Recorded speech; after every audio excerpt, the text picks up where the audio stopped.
Paulo disse: não permito que a mulher ensine e nem que a mulher exerça a autoridade de homem, mas que antes ela esteja em silêncio.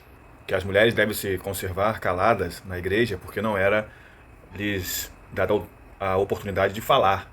Que elas deveriam estar submissas como a lei assim determinava.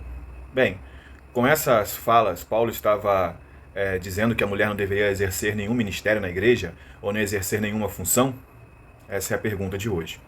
E a resposta é de forma alguma. Quando esses textos, entre outros textos, são analisados dentro do seu contexto, eles, ao contrário de denegrir, eles exaltam o papel da mulher e dão a elas uma grande notoriedade, um papel muito importante no ministério do corpo de Cristo. Temos que ter em mente o papel que as mulheres exercem e a importância que elas também carregam. E eu gostaria de separar alguns pontos interessantes que não transformam a mulher num ser inferior ao homem. E é sobre isso que nós vamos falar em seguida. As mulheres estão em igualdade com o homem na sua natureza. A Bíblia diz que Deus criou homem e mulheres à sua imagem. Deus não os fez de maneiras diferentes, mas eles foram feitos à imagem de Deus. Logo, eles estão equivalentes na sua originalidade. Tanto macho como fêmea são humanos na sua criação. São igualmente humanos. Segunda coisa importante é que tanto homens como mulheres são salvos por meio da redenção, pelo sangue de Cristo Jesus. Tanto homem quanto mulher, na redenção, também são idênticos. Ambos têm o mesmo Senhor e ambos partilham da mesma salvação, da mesma maneira. Em Cristo não pode haver nem homem e nem mulher, pois todos vós sois um em Cristo Jesus. E terceiro, também é bom destacar que não há distinção nos dons espirituais. Na distinção dos dons, Deus não disse, na divisão dos dons, Deus não disse que homem teria dom de profetizar e a mulher dom de cuidar de crianças na igreja, fazer parte do departamento infantil. A Bíblia não diz isso. Em outras palavras, tanto mulher como homem têm os mesmos dons em relação ao corpo de Cristo, os mesmos dons espirituais.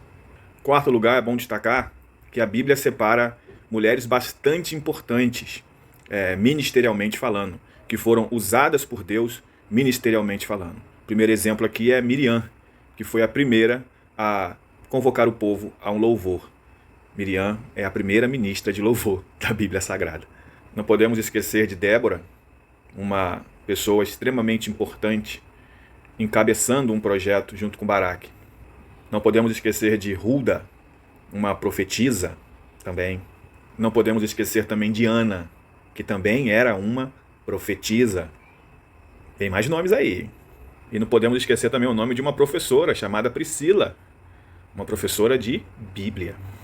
E uma diaconisa bastante importante, uma mulher que exerceu função de diaconisa, chamada Febe, também bastante importante. Quinto, não podemos esquecer que Jesus, em seu ministério, teve bastante mulheres que foram cooperadoras, mulheres que tiveram papéis extremamente importantes no ministério de Jesus. E fora também salientar que numa geração, num momento histórico bastante complicado, Jesus escolher aparecer primeiro a mulheres, registrado na Bíblia Sagrada, após a ressurreição, é bastante significativo. Ele primeiro aparece a mulheres e depois aparece a Pedro. Isso é bastante significativo. Outra coisa importante a dizer é que, independente do que o apóstolo Paulo estivesse falando, uma coisa que ele não estava dizendo é que as mulheres não tinham nenhum tipo de ministério na igreja.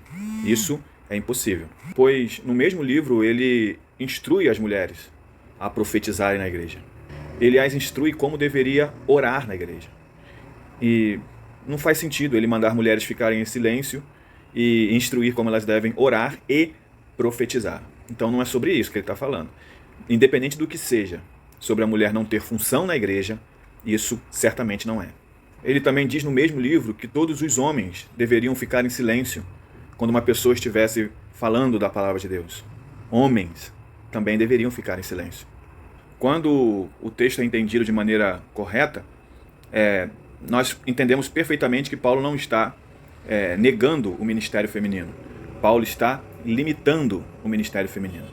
Paulo está dizendo até onde as mulheres deveriam ir. e não que elas não deveriam ir a lugar algum. Os homens também estavam debaixo da submissão a Cristo, assim como as mulheres estavam em submissão aos seus esposos. E não se engane, Cristo também estava em submissão a Deus. E pasme, tanto na terra como no céu, Cristo é submisso ao Pai. Você está preparado para essa conversa? E só lembrando, Paulo ele não está exercendo uma função, uma ordem ou um pensamento cultural, pois falar sobre submissão, ele utiliza o princípio bíblico da criação. Então não é demérito, ele está usando um princípio bíblico. Sim, Paulo deixa claro que os oficiais das igrejas, as pessoas que tinham funções importantes na igreja, deveriam ser maridos de uma só mulher. E nada disso diminui o papel da mulher, nada disso diminui a importância da mulher, tanto em casa como na igreja. Você imagina se, por exemplo, isso fosse usado também em relação aos homens. Por exemplo, homens não dão à luz a bebês, mas isso não os torna menos importante no lar. Homens não geram em seu ventre filhos, mas isso não os torna menos importantes. Apenas essa não é uma função do homem. Não é o homem que é responsável por gerar no seu ventre filho. É simples assim. Além disso, Deus ele traz a mulher à existência, biblicamente falando, de uma forma muito linda. Deus não traz a mulher da cabeça do homem para ser superior ao homem, nem dos seus pés para ser inferior, mas Deus traz ela do lado do homem. E isso é muito lindo, porque a partir daqui, todo homem, todo ser humano, ele nasce a partir da mulher. E não há nada mais glorioso, mais bonito de se falar a respeito do ministério feminino, ao dizer que o Senhor Jesus, ele veio à terra pelo ventre de uma mulher. E isso é uma honra que, se Deus tivesse algum preconceito com o ministério feminino, Jesus apareceria como Elias, que biblicamente não se tem o seu parentesco, os seus pais, mas Jesus vem de forma natural. Isso é uma honra que homem algum pode ter, de ter gerado Salvador. Jesus veio em carne. Foi assim que escolheu vir. E foi através da mulher que ele concretizou esse processo. Deus usou uma mulher para trazer alimento a Jesus. Maria amamentou Jesus. Então Deus usou uma mulher. A mulher tem um papel extremamente importante, tanto no ministério da igreja, quanto no lar, na vida. O papel da mulher é insubstituível. Não há como substituir o trabalho feito pela mulher. Em relação à igreja, Deus fez com que a mulher também fosse e o é em Cristo. A mulher não é uma pequena parte, a mulher não é uma pequena dose, a mulher não é um complemento. Ela é, assim como o homem é, assim como as crianças são, em Cristo Jesus. E a elas também, como sendo também foi-lhe concedidos dons dados por Deus. E elas também podem edificar a igreja, ajudar na edificação da igreja, inclusive com o dom de profetizar, de falar em nome do Senhor, de ensinar em nome do Senhor.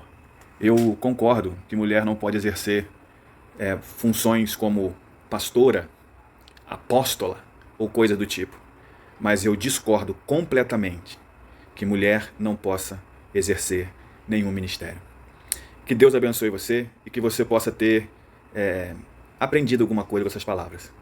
Deus abençoe sua vida.